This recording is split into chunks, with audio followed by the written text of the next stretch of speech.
गुजरात में हर मतदाता तक पहुंचने की बीजेपी की तैयारी। प्रधानमंत्री और केंद्रीय मंत्रियों की रैलियों के अलावा 5 यात्राएं। राज्य के विभिन्न हिस्सों में 5 यात्राएं निकालेगी बीजेपी। एक बड़ी रैली के साथ शुरू होगा बीजेपी की हर यात्रा और पूरी यात्रा के दौरान इस तरह की 6-7 रैलियों का आयोजन किया जाएगा। इस तरह सभी 182 विधानसभा क्षेत्रों में बीजेपी पहुंचेगी और इसकी तैयारी बीजेपी ने कर ली है कि किस तरह से अलग अलग क्षेत्रों में पहुंचना है। गुजरात में हर मतदाता तक पहुंचने के लिए बीजेपी ने तैयारी की है। प्रधानमंत्री और केंद्रीय मंत्रियों की रैलियों के अलावा 5 यात्राएं और हैं। राज्य के विभिन्न हिस्सों से 5 यात्राएं बीजेपी निकालेगी। एक बड़ी रैली के साथ बीजेपी की हर यात्रा शुरू होगी। पूरी यात्रा के दौरान इस तरह की 6-7 रैलियों का आयोजन होगा और इस तरह सभी 182 विधानसभा क्षेत्रों में बीजेपी पहुंचेगी। जम्मू कश्मीर में मतदाता सूची का काम जोरों पर है। युद्ध स्तर पर मतदाता सूची तैयार करने का काम हो रहा है। पुरानी सूची में संशोधन, नए नाम शामिल करने की तैयारी। कई मतदाता लोकसभा चुनाव में वोट देते हैं लेकिन विधानसभा चुनाव में नहीं देते। ऐसे मतदाता भी शामिल हैं। तो जम्मू कश्मीर के सभी मतदाताओं को मतदान का अधिकार है और उसके लिए लगातार अब तैयारियां की जा रही हैं। हालांकि बहुत कुछ विरोध भी हो रहा है जम्मू कश्मीर में, इसको लेकर जो विपक्ष है उसको लेकर विरोध कर रहा है। लेकिन जम्मू कश्मीर में मतदाता सूची का काम अब जोरों पर शुरू हो गया है। युद्ध स्तर पर मतदाता सूची तैयार करने का काम चल रहा है। पुरानी सूची में संशोधन और नए नाम शामिल करने की तैयारी हो रही है। कई मतदाता लोकसभा चुनाव में वोट देते हैं लेकिन विधानसभा चुनाव में नहीं देते और ऐसे मतदाता भी शामिल हैं। जम्मू कश्मीर के सभी मतदाताओं को मतदान का अधिकार है। मुंबई में दशहरे पर 2 बड़ी रैलियों के साथ बहस शुरू। उद्धव ठाकरे और एकनाथ शिंदे की अलग अलग रैलियां। उद्धव ठाकरे के भाषण पर देवेंद्र फडणवीस ने सवाल किया और पूछा कि एक ही पटकथा, एक ही भाषा, पुराने टेप कब तक बजाओगे? महाराष्ट्र के उप मुख्यमंत्री हैं भाजपा नेता देवेंद्र फडणवीस। उद्धव ने शिंदे बीजेपी सरकार पर जमकर प्रहार किए थे और क्योंकि जब ये रैली हुई उसके बाद लगातार एक दूसरे पर प्रहार जो है वो किए जा रहे हैं। मुंबई में दशहरे पर 2 बड़ी रैलियों के बाद बहस शुरू हो गई है। उद्धव ठाकरे और एकनाथ शिंदे की अलग अलग रैलियां और उद्धव ठाकरे के भाषण पर देवेंद्र फडणवीस ने सवाल किया है और कहा है कि एक ही पटकथा, एक ही भाषा, पुरानी टेप कब तक बजाओगे? महाराष्ट्र के उप मुख्यमंत्री हैं भाजपा नेता देवेंद्र फडणवीस। उद्धव ने शिंदे बीजेपी सरकार पर जमकर प्रहार किए थे। बीजेपी का स्पेशल 16। बीजेपी ने तैयार की लोकसभा चुनावों के लिए बड़ी प्लानिंग। बड़े विपक्षी नेताओं की सीटों पर बीजेपी की नजर है। शरद पवार की परंपरागत सीट बारामती पर बीजेपी की नजर। सोनिया गांधी के संसदीय क्षेत्र रायबरेली पर भी नजर है। मैनपुरी भी बीजेपी की हिट लिस्ट में शामिल है। कमलनाथ की परंपरागत लोकसभा सीट छिंदवाड़ा पर बीजेपी की नजर। तो अलग अलग सीटों के लिए बीजेपी ने लिस्ट तैयार की है। कुछ सीटों पर अभी भी मंथन चल रहा है, तो कुछ ऐसी सीटें जिन पर मंथन चल रहा है और कुछ की लिस्ट बन चुकी है और इसलिए बीजेपी का ये स्पेशल 16 कहा जा रहा है। बीजेपी ने लोकसभा चुनावों के लिए बड़ी प्लानिंग की है और बड़े विपक्षी नेताओं की सीटों पर बीजेपी की नजर है। शरद पवार की परंपरागत सीट बारामती पर बीजेपी की नजर, तो वहीं सोनिया गांधी के संसदीय क्षेत्र रायबरेली पर भी नजर है। मैनपुरी पर भी बीजेपी की हिट लिस्ट में शामिल है और उस पर भी नजर बीजेपी की बनी हुई है। तो कमलनाथ की परंपरागत लोकसभा सीट छिंदवाड़ा पर बीजेपी की नजर है। अलग अलग सीट के लिए बीजेपी ने लिस्ट तैयार कर ली है और कुछ सीटों पर अभी भी मंथन चल रहा है। इंडोनेशिया के दौरे पर स्पीकर ओम बिरला। स्पीकर बिरला का P20 समापन समारोह में संबोधन और उन्होंने कहा कि आपसी सहयोग G20 की सफलता का आधार है। सफल आयोजन और व्यवस्थित संचालन के लिए इंडोनेशिया को बधाई। सम्मेलन में लिए निर्णयों पर सभी मिलकर प्रभावी कार्रवाई करेंगे। वैश्विक चुनौतियों का सकारात्मक समाधान निकालने में सफल होंगे। 1 दिसंबर 2022 से भारत G20 की अध्यक्षता करेगा और भारत में अगले साल 9वां शिखर सम्मेलन होगा। भारत अगले साल P20 देशों के प्रतिनिधियों का स्वागत करने को उत्सुक है।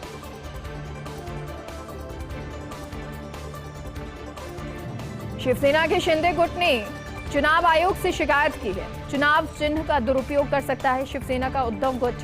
3 नवंबर को अंधेरी पूर्व विधानसभा सीट पर उपचुनाव है और इससे पहले चुनाव चिन्ह संबंधी विवाद हल करने की मांग है। चुनाव चिन्ह तीर कमान पर शिवसेना के दोनों गुट का दावा है। तो चुनाव चिन्ह जो है उस पर दोनों उद्धव हो गुट हो या दूसरा गुट हो, दोनों ही गुट शिंदे गुट इस पर अपना अपना दावा ठोक रही है। शिवसेना के शिंदे गुट ने चुनाव आयोग से शिकायत कर दी है। चुनाव चिन्ह का दुरुपयोग कर सकता है शिवसेना का उद्धव गुट। 3 नवंबर को अंधेरी पूर्व विधानसभा सीट पर उपचुनाव है और इससे पहले चुनाव चिन्ह संबंधी विवाद हल करने की मांग है। चुनाव चिन्ह तीर कमान पर शिवसेना के दोनों गुटों का अपना अपना दावा है। कांग्रेस के केंद्रीय चुनाव प्राधिकरण से थरूर की शिकायत। शशि थरूर के समर्थकों ने मधुसूदन मिस्त्री से शिकायत की। खुलकर खड़गे का प्रचार कर रहे कुछ कांग्रेस प्रदेशाध्यक्ष कांग्रेस के करीब 9100 प्रतिनिधि अध्यक्ष का चुनाव करेंगे। पदाधिकारियों को किसी का प्रचार नहीं करने की सलाह दी है। थरूर के खेमे ने आचार संहिता के उल्लंघन की शिकायत की है। तो अभी शिकायतों का दौर भी जारी है। तो वहीं दूसरी तरफ ये भी कहा गया है कि जो पदाधिकारी हैं वो किसी भी तरीके से किसी का समर्थन नहीं करेंगे। कांग्रेस के केंद्रीय चुनाव प्राधिकरण से थरूर की शिकायत है। शशि थरूर के समर्थकों ने मधुसूदन मिस्त्री से शिकायत की है। खुलकर खड़गे का प्रचार कर रहे हैं कुछ कांग्रेस प्रदेशाध्यक्ष। कांग्रेस के करीब 9100 प्रतिनिधि अध्यक्ष का चुनाव करने वाले हैं। पदाधिकारियों को किसी का प्रचार नहीं करने की सलाह दी गई है। थरूर के खेमे ने आचार संहिता के उल्लंघन की शिकायत की है।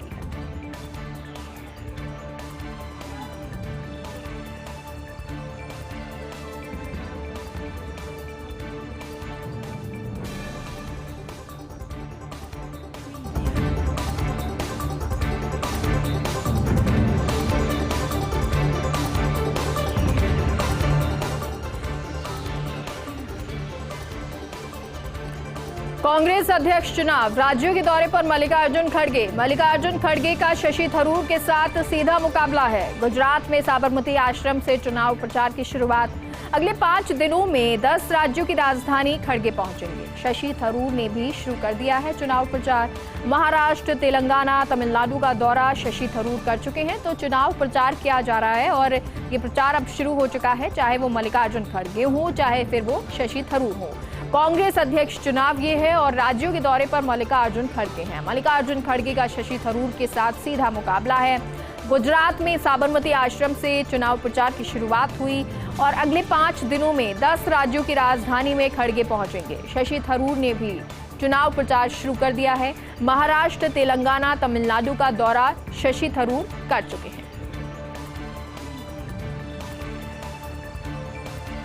राजनीतिक चंदे की प्रक्रिया में सुधार करने की तैयारी। गुप्तदान की राशि 2000 रुपए तक सीमित हो सकती है। अब तक अज्ञात व्यक्ति 20,000 रुपए तक चंदा दे सकते थे। ये राशि 20,000 से घटाकर 2,000 रुपए करने का प्रस्ताव है।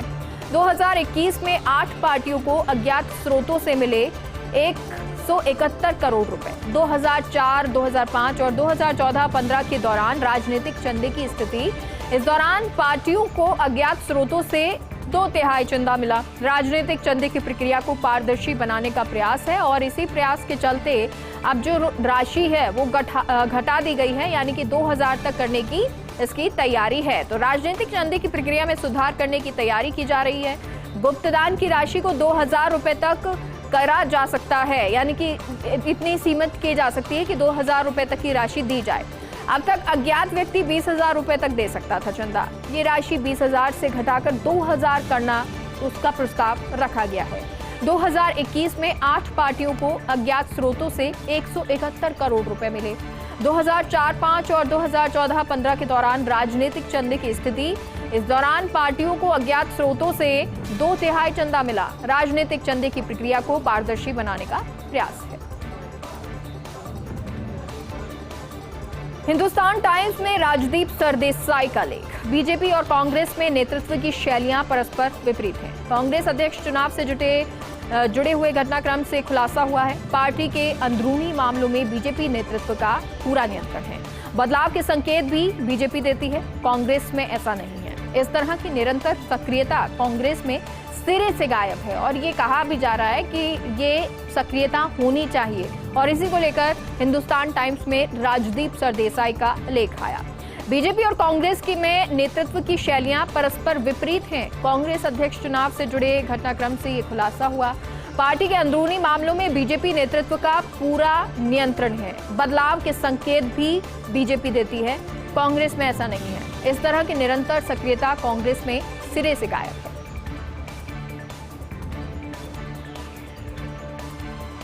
हरियाणा में पंचायत चुनाव की तारीखों का ऐलान। आचार संहिता लागू, जिला परिषद और ब्लॉक समिति के लिए 30 अक्टूबर को चुनाव होंगे। सरपंच और पंच के लिए 2 नवंबर को मतदान कराया जाएगा। कल पंचायत चुनाव का नोटिफिकेशन जारी होगा। 14 अक्टूबर से 19 अक्टूबर तक नामांकन दाखिल किए जा सकेंगे और 20 अक्टूबर को छंटनी होगी। 21 अक्टूबर को नामांकन वापस लिए जा सकते हैं। तो ये पूरा जो डिटेल है, जो तारीख है, वो आ गई है। हरियाणा में पंचायत चुनाव की तारीखों का ऐलान हो गया है। आचार संहिता लागू, जिला परिषद और ब्लॉक समिति के लिए 30 अक्टूबर को चुनाव होंगे। तो सरपंच और पंच के लिए 2 नवंबर को मतदान कराया जाएगा। कल पंचायत चुनाव का नोटिफिकेशन जारी होगा और 14 अक्टूबर से 19 अक्टूबर तक नामांकन दाखिल किए जा सकेंगे। 20 अक्टूबर को छंटनी होगी और 21 अक्टूबर को नामांकन वापस लिए जा सकते हैं। वाणिज्य से जुड़ी संसद की स्थायी समिति के अध्यक्ष बने सिंघवी। वाणिज्य की संसदीय समिति के अध्यक्ष अभिषेक मनु सिंघवी बने। गृह विभाग की संसदीय समिति की अध्यक्षता कांग्रेस के पास नहीं है। कांग्रेस के पास 2 विभागों की संसदीय समिति की अध्यक्षता है। रसायन एवं उर्वरक विभाग की समिति की अध्यक्षता कांग्रेस के पास है। अभी इस संसदीय समिति के अध्यक्ष का नाम तय नहीं है, यानी कि जो संसदीय समिति है उनको लेकर कई ऐसी समिति हैं जिनमें तय नहीं किया गया है नाम, लेकिन वाणिज्य से जुड़ी संसद की स्थायी समिति के अध्यक्ष सिंघवी बने हैं। वाणिज्य की संसदीय समिति के अध्यक्ष अभिषेक मनु सिंघवी बने। गृह विभाग की संसदीय समिति की अध्यक्षता कांग्रेस के पास नहीं है। तो कांग्रेस के पास 2 विभागों की संसदीय समिति की अध्यक्षता है। रसायन और उर्वरक विभाग की समिति की अध्यक्षता कांग्रेस के पास है और अभी इस संसदीय समिति के अध्यक्ष का नाम तय नहीं है। विस्पर्स इन द कॉरिडोर का आकलन। अगले महीने राज्यपालों की नियुक्ति संभव है। केंद्र करा सकता है करीब आधा दर्जन राज्यपालों की नियुक्ति और फेरबदल। इस महीने के अंत या फिर अगले महीने तक आदेश जारी हो सकते हैं।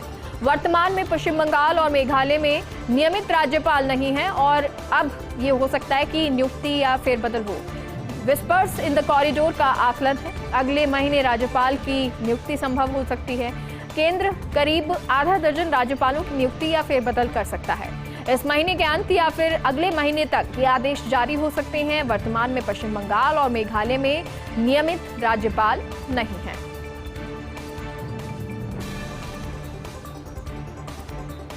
सिख छात्रों को लेकर दिल्ली हाईकोर्ट का आदेश। दिल्ली और केंद्र सरकार की ओर से आयोजित परीक्षा में छूट मिलेगी। परीक्षाओं में कड़ा और कृपाल धारण करने की छूट मिलेगी। सिख छात्रों को परीक्षा केंद्र पर 1 घंटे पहले पहुंचना होगा। दिल्ली सिख गुरुद्वारा कमेटी की याचिका पर हाईकोर्ट का ये आदेश आया है और ये आदेश भी आपको बता रहे हैं। सिख छात्रों को लेकर दिल्ली हाईकोर्ट का ये आदेश। दिल्ली और केंद्र सरकार की ओर से आयोजित परीक्षा में छूट मिलेगी। परीक्षाओं में कड़ा और कृपाण धारण करने की छूट मिलेगी। सिख छात्रों को परीक्षा केंद्र पर 1 घंटे पहले पहुंचना होगा। दिल्ली सिख गुरुद्वारा कमेटी की याचिका पर हाईकोर्ट ने ये आदेश दिया है। विश्व बैंक ने भारत की वृद्धि दर का अनुमान घटाया। 2022-23 में वृद्धि दर 6.5% तक रहने की संभावना है। ये पिछले जून में जाहिर किए अनुमान 7% से कम है। वित्तीय वर्ष 2024-25 में वृद्धि दर बढ़ने की संभावना है। तो ये अब क्योंकि वित्तीय वर्ष आगे आने वाले समय में घटने की संभावना हो सकती है, विश्व बैंक ने भारत की वृद्धि दर का अनुमान घटाया है। 2022-23 में वृद्धि दर 6.5% तक रहने की संभावना है। ये पिछले जून में जाहिर किए गए अनुमान 7% से कम है और वित्तीय वर्ष 2024-25 में हो सकता है कि इसमें वृद्धि हो जाए, यानी कि वृद्धि दर बढ़ने की संभावना 2024-25 में। पॉपुलर फ्रंट ऑफ इंडिया पर लगी पाबंदी की समीक्षा। जस्टिस दिनेश कुमार शर्मा की अध्यक्षता में ट्रिब्यूनल। दिल्ली हाईकोर्ट जज दिनेश कुमार शर्मा ट्रिब्यूनल के प्रमुख नियुक्त। पीएफआई पर 5 साल की पाबंदी समीक्षा करेंगे जस्टिस शर्मा। तो पॉपुलर फ्रंट ऑफ इंडिया पर पाबंदी की समीक्षा लगी है। जस्टिस दिनेश कुमार शर्मा की अध्यक्षता में ट्रिब्यूनल। दिल्ली हाईकोर्ट जज दिनेश कुमार शर्मा ट्रिब्यूनल के प्रमुख नियुक्त। पीएफआई पर 5 साल की पाबंदी समीक्षा करेंगे जस्टिस शर्मा। 9 अक्टूबर से 3 दिन गुजरात में प्रधानमंत्री मोदी रहेंगे। बीजेपी के चुनाव प्रचार को गति देने के लिए मोदी की ये यात्रा है। इसके अलावा कई केंद्रीय मंत्रियों ने गुजरात की यात्रा शुरू कर दी है। स्मृति ईरानी, निरंजन ज्योति, अजय भट्ट, भूपेंद्र यादव, किरेन रिजिजू गुजरात के विभिन्न हिस्सों में दौरा करेंगे। गुरुवार को पहुंची केंद्रीय मंत्री मीनाक्षी लेखी और बीएल वर्मा। लगातार जो केंद्रीय मंत्री हैं वो भी पहुंच रहे हैं। तो प्रधानमंत्री मोदी 3 दिन गुजरात में रहेंगे। 9 अक्टूबर से 3 दिन वो गुजरात में रहने वाले हैं। बीजेपी के चुनाव प्रचार को गति देने के लिए मोदी की यात्रा है और इसके अलावा कई केंद्रीय मंत्रियों ने गुजरात यात्रा शुरू कर दी है। स्मृति ईरानी, निरंजन ज्योति, अजय भट्ट, भूपेंद्र यादव, किरेन रिजिजू गुजरात के विभिन्न हिस्सों में दौरा करेंगे। गुरुवार को पहुंची केंद्रीय मंत्री मीनाक्षी लेखी और बीएल वर्मा और इसके अलावा भी लगातार केंद्रीय मंत्रियों का पहुंचने का सिलसिला जारी है। छत्तीसगढ़ में छत्तीसगढ़िया ओलंपिक का आयोजन मुख्यमंत्री भूपेश बघेल ने उद्घाटन किया। ओलंपिक में छत्तीसगढ़ के 14 स्थानीय खेल शामिल हैं। कबड्डी, लंगड़ी, भंवरा, कंचा, पिट्ठलू जैसे स्थानीय खेल 6 जनवरी तक जारी रहेंगे। इन खेलों की प्रतियोगिताएं बलवीर सिंह जुनेजा इंडोर स्टेडियम में शुभारंभ हुआ। भूपेश बघेल ने सीटी बजाकर पहला मैच शुरू किया। महिला कबड्डी से छत्तीसगढ़िया ओलंपिक की शुरुआत हुई। तो महिला कबड्डी से जो खेल है उसकी शुरुआत हुई है और जनवरी तक ये खेल होने वाले हैं। के बाद एक बार फिर से आप सभी का स्वागत है और चलिए एक बार फिर से रुक करते हैं ब्लास्ट खबरों का। इन्वेस्ट राजस्थान समिट 2022 में जुटे देश दुनिया के नामी धन कुबेर। समिट को वेदांता ग्रुप के चेयरमैन अनिल अग्रवाल ने संबोधित किया और कहा, राजस्थान खनिजों की खान है। गौतम अडानी को इंगित करते हुए अनिल अग्रवाल बोले, कहा गुजरात और राजस्थान के बीच क्लस्टर बनना चाहिए। सेमीकंडक्टर गुजरात से ग्लास यहाँ बने आए हैं। इसमें मोबाइल, लैपटॉप और टीवी की कीमत काफी कम हो जाएगी और राजस्थान में बिजली सस्ती है। हम कनाडा में भी खनन करते हैं। कनाडा से ज्यादा खनिज राजस्थान में है और कनाडा में सर्दी ज्यादा पड़ती है। ऐसे में हम वहां पर 6 महीने ही खनन करते हैं, लेकिन राजस्थान में 12 महीने खनन होता है। बचपन में हम चोमू में रहते थे और उसके बाद जयपुर के बापू नगर में आकर रहने लगे। मेरी दादी मुझे रिक्शे से गोविंद देव जी मंदिर लेकर जाती थी। मुझे वो कहानी सुनाती थी जिसमें कृष्ण भक्ति में सगुण और निर्गुण के बारे में बताते। दोनों कृष्ण भक्ति करते थे। एक कृष्ण का नाम जपता था, दूसरा भगवान के बनाए मानव की सेवा करता। आज मैं कहता हूँ कि मुख्यमंत्री गहलोत सगुण की श्रेणी में आते हैं। एक ऐसा व्यक्ति जो निस्वार्थ जन सेवा में लगा रहता है। और क्योंकि इन्वेस्ट समिट की शुरुआत हुई और उसके बाद कई बातें, कई संबोधन हुए जिनमें ऐसे ही बहुत सारे किस्से सुनने को मिले। इन्वेस्ट राजस्थान समिट 2022 में जुटे देश दुनिया के नामी धन कुबेर। समिट में डीसीएम श्रीराम ग्रुप के अजय श्रीराम का संबोधन। कहा, उद्योग धंधे स्थापित करने के लिए राजस्थान बेहतर जगह है। राजस्थान से दिल्ली मुंबई एक्सप्रेस वे गुजर रहा है। एनसीआर राजस्थान के पास है। ऐसे में यहाँ उद्योग स्थापित करने का बेहतर माहौल है। दिल्ली, हरियाणा, मध्य प्रदेश, गुजरात से सीधा जुड़ता है। सेंट गोबिन इंडिया के सीईओ भी संथानम ने भी संबोधित किया और कहा कि राजस्थान सरकार के साथ हमने दूसरा एमओयू किया। राजस्थान को लेकर 5 बड़ी बातें हैं जो अन्य राज्यों में दूसरे जो राज्य हैं उनमें देखने को नहीं मिलती हैं। यहाँ के लोग बहुत हम्बल और प्रोडक्टिव हैं। यही वजह है कि भिवाड़ी का हमारा प्लांट दुनिया में 3रे नंबर पर है और यहाँ की सरकार और ब्यूरोक्रेसी प्रोग्रेसिव और प्रोएक्टिव है। वहीं सबसे बड़ी बात, राज्य सरकार की पॉलिसी फ्लेक्सिबल है जो अन्य किसी राज्य में नहीं है और यही वजह है कि यहाँ हम लगातार निवेश करते रहेंगे।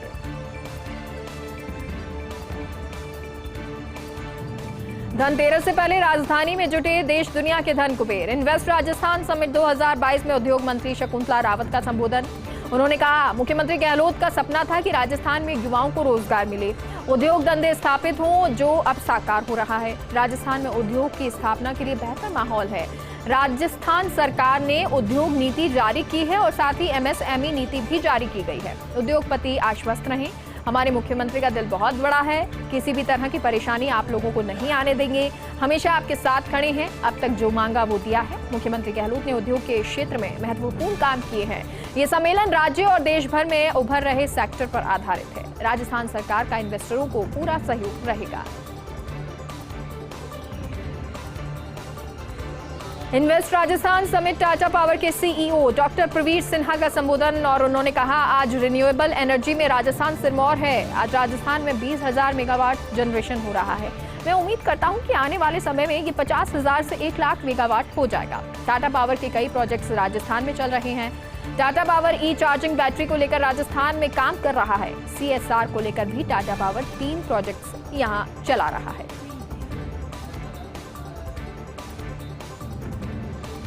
बुलेटिन में फिलहाल के लिए इतना ही। देखते रहिए फर्स्ट इंडिया न्यूज। नमस्कार। चलिए बात करेंगे इन्वेस्ट राजस्थान समिट 2022 की। NRR कॉन्क्लेव में मुख्यमंत्री अशोक गहलोत का संबोधन।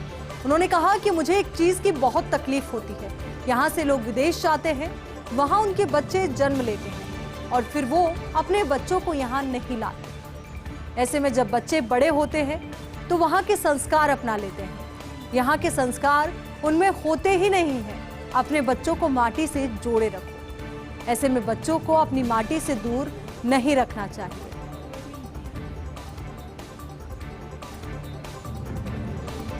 तो धनतेरस से पहले राजधानी में जुटे हैं देश और दुनिया के धन कुबेर। जयपुर में इन्वेस्ट राजस्थान समिट 2022 में पहुंचे हैं नामी उद्योगपति। NRR कॉन्क्लेव में मुख्यमंत्री अशोक गहलोत ने किया संबोधित और कहा 2022 में मैंने अप्रवासी राजस्थानियों के लिए कॉन्क्लेव किया था। जब भी राजस्थान को अप्रवासियों की आवश्यकता पड़ी वो काम आए। जब जब राजस्थान में अकाल पड़ा तो इन लोगों ने मदद की। आप देश में कहीं भी चले जाओ, राजस्थानी हर जगह मिल जाएंगे। लेकिन अब राजस्थान बदल गया है। पहले से बेहतर हालात हो गए हैं। रिफाइनरी के पास 380 किलोमीटर के एरिया में पेट्रोकेमिकल्स कॉम्प्लेक्स बनेगा। हमने केंद्र को प्रस्ताव भेजा है। उम्मीद है कि वो इस प्रस्ताव को पास करेंगे। अगर वो नहीं करते हैं तो हम अपने स्तर पर इसे बनाएंगे। इस कॉम्प्लेक्स में प्लास्टिक के 100 तरह के आइटम बनेंगे।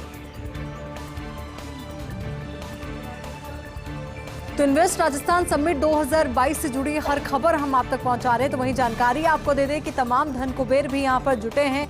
JCC में हो रही समिट को गौतम अडानी ने भी संबोधित किया। उन्होंने कहा राजस्थान वीर सपूतों की धरा है। मैं राजस्थान सरकार की नीतियों से अभिभूत हूँ। सरकार ने कम से कम समय में अधिकाधिक सुविधा उपलब्ध करवाई। अडानी ग्रुप ने 1320 मेगावाट का पावर प्लांट स्थापित किया। मुख्यमंत्री अशोक गहलोत के आर्थिक निवेश के विजन से सौर ऊर्जा में राजस्थान को सिरमौर बनाया। अडानी ग्रुप की ओर से ऊर्जा क्षेत्र में 20,000 करोड़ रुपए का निवेश। राजस्थान में विभिन्न क्षेत्र में अडानी ग्रुप द्वारा 35,000 करोड़ रुपए के निवेश की प्लानिंग है। सीमेंट का क्षेत्र हो या जयपुर एयरपोर्ट को अंतर्राष्ट्रीय हवाई अड्डा बनाना हो, राजस्थान में 14,000 लोगों को रोजगार उपलब्ध करवाना है लक्ष्य। मुख्यमंत्री अशोक गहलोत के नेतृत्व में रेगिस्तान की धरा को औद्योगिक धरा में परिवर्तन का हमारा लक्ष्य है।